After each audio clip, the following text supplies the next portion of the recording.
We do have sanctions for if people breach the quarantine. The reason that we can't introduce testing reliably at airports is because the success rate is lower than 1 in 10. So, as your earlier guest mentioned, actually it's not a silver bullet. You would have to have further tests. The challenge is that the false positive rate is very high. So only 7% of tests will be successful in identifying those that actually have the virus. So the truth is you can't just rely on that. And in fairness, I don't think those advocating it think that you can. You'd still have to rely on the self-isolation at home and have further testing 5 there. days later.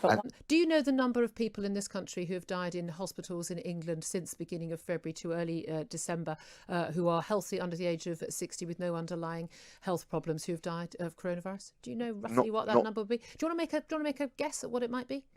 So I don't know the precise number. What I would say is that rough we know idea. that Rough idea. 10,000, Sorry, 20,000, 100. Julia, come on. We know that the overwhelming majority of people are the over 65s and those with multiple conditions, particularly respiratory or cardiovascular conditions. But I don't have the precise figure. Do you want me to tell happy you the to number? I'd love you to. 307. Well, look, I appreciate this. We know more and more about the virus week by week, month by month, and we know disproportionately hits older people and those suffering with the conditions that we've described.